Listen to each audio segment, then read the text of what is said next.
ស្ដីអ្នកគ្នាចឹងដោយសារតែមានគ្នាយើងក៏សំណូមពរឲ្យខ្ញុំធ្វើវីដេអូថ្មីតាក់ទងជាមួយនឹងការតម្លើង VPS ជាមួយនឹង OpenVPN ណា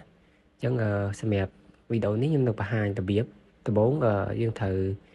បង្កើត account VPS ដែល VPS ខ្ញុំប្រើហ្នឹងគឺរបស់ Volter បន្ទាប់មកយើង log in ទៅពេលដែលយើងបង្កើតហើយយើងធ្វើការបង្កើតជាមួយនឹង server ថ្មីមួយសម្រាប់ការបង្កើតអ្នកនរគ្នាអាច follow តាម step ដែលខ្ញុំបង្ហាញនៅក្នុងវីដេអូនឹងបានព្រោះខ្ញុំអត់សូវបញ្យល់ទេហើយយើងចុចកន្លែងនេះ switch ទៅ classic ទៅដើម្បីងាយស្រួលប្រើអញ្ចឹងដោយសារតែវាដូរ UI បន្តមកទៀតយើងរើសយក share server ទៅដោយសារតែ share server វាមានតម្លៃធូរជាងអញ្ចឹងណាហើយខាងក្រោមនេះតើតើមួយ location អញ្ចឹងយើងរើស location ដែលយើងចង់បានគ្រាន់តែជាទូទៅយើងយកទៅអាមេរិកហើយយើងរើសរត់ទៅខាងក្រោមហ្នឹងគឺជា pre application មានន័យថាយើងអាចធ្វើការរើសឲ្យវាតម្លើងយកតែម្ដងអញ្ចឹងយើងរើសតាមដែលខ្ញុំបង្ហាញនៅក្នុងវីដេអូហ្នឹងហើយ open VPN នេះ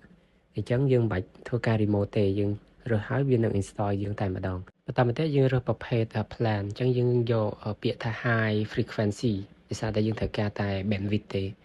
ហើយយើងរើស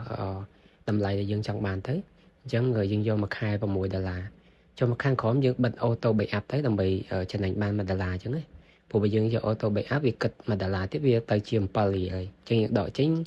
វាគិតតាមមួយខែ$6ទេហើយយើងពេញព័ត៌មានតាមនឹងមកតើតើជាមួយនឹងការប្រើ VPS ជាមួយនឹង OpenVPN គឺតម្រូវការសំខាន់គឺ bandwidth អញ្ចឹងនៅពេលដែលយើងប្រើចិត្តអស់ bandwidth គឺ internet upload ឬក៏ download របស់យើងហ្នឹងគឺ slow ហើយអញ្ចឹងវាតាមទំហំការងាររបស់យើងដែរអញ្ចឹងណាឥឡូវយើងបានធ្វើការ install ជាមួយ VPS ហើយបន្ទាប់មកយើងចូលទៅកាន់ព័ត៌មានទូទៅរបស់ VPS ហ្នឹងមាន IP មាន user មាន password អញ្ចឹងណាហើយផ្នែកខាងក្រោមហ្នឹងគឺពាក់ព័ន្ធជាមួយនឹង OpenVPN អញ្ចឹង OpenVPN សំខាន់គឺមានជាមួយនឹងuser ហើយនឹង password ដែរហើយនឹង IP តើមកយើងចុចកន្លែង IP ហ្នឹងមកយើងបើក tab ថ្មីដើម្បីធ្វើការ download ជាមួយនឹង profile ឬក៏កម្មវិធី OpenVPN តែម្ដងអញ្ចឹងអ្នកនរគ្នាចុចតាមខ្ញុំទៅខ្ញុំអត់បញ្យល់អីច្រើនទេព្រោះទាំងអស់ហ្នឹងវាអត់សំខាន់ទេ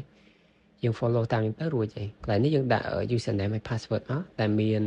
នៅក្នុង server របស់យើងយើង copy pass មក username OpenVPN ហើយ password តោះមកយើងចុចមកហើយចូលមកផ្ទាំងមួយនេះទី1យើងអាចធ្វើការ download application តែម្ដង application OpenVPN ណាខាងក្រោមនេះ profile អញ្ចឹងយើងយកអាទី1ទៅយើង download មកគឺមានជាមួយនឹងកម្មវិធី OpenVPN ហើយនឹង profile server យើងមកស្រាប់តែម្ដងអញ្ចឹងពេលដែលយើង download កម្មវិធីនឹងហើយយើងតម្លើងកម្មវិធី OpenVPN ហ្នឹងទៅយើងចុចមកដូចតែយើងតម្លើងកម្មវិធីទូទៅនៅក្នុង computer របស់យើងទេ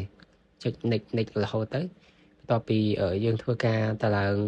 កម្មវិធី OpenVPN ហ្នឹងគឺវាមកជាមួយនឹង profile server យើងស្រាប់ហើយគ្រាន់តែយើងត្រូវធ្វើការបំពេញ password អញ្ចឹងណាអញ្ចឹងវាលោតទាំង OpenVPN យើង agree មកកន្លែងនេះយើងមិនទាន់អាចចុច connect ព្រោះពេលដែលយើងចុច connect ទៅវាទា password ហើយដូច្នេះយើងដាក់ password ឲ្យវាចងចាំឲ្យហើយទៅយើង copy password ហ្នឹងហើយយើងចូលកន្លែង setting profile របស់យើងចូល profile មកហើយយើង edit រូបសញ្ញា edit ហ្នឹងហើយយើងដាក់ password អញ្ចឹងយើងដាក់ password ទៅហើយយើង save ទៅរាល់ពេលដែលយើងបើក computer យើងចុច connect OpenVPN គឺវាអត់ទា password ទៀតទេដោយសារតែយើងពេញហើយកន្លែងនេះគឺជាព័ត៌មាន speed internet របស់យើងជាមួយនឹង OpenVPN ណាហើយនឹង server របស់យើងអញ្ចឹងយើង check IP គឺវាចូលទៅកាន់ IP VPS server របស់យើងហើយឃើញទេគឺ IP ដូចគ្នាហើយ location គឺនៅរដ្ឋដែលយើងរើស Los Angeles អញ្ចឹងណាហើយខ្ញុំនឹងបង្ហាញពីរបៀបលុបក្នុងករណីដែលអ្នកនរគ្នាចង់លុប VPN ហ្នឹងអត់មានអីពិបាកទេ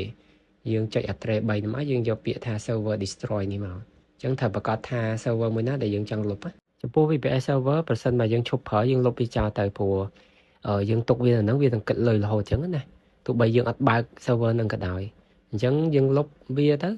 កុំឲ្យវាកាត់លុយរបស់យើងអញ្ចឹងហើយសម្រាប់ការលុបអត់ពិបាកទេគ្រាន់តែចុច destroy ទៅគឺហើយឯង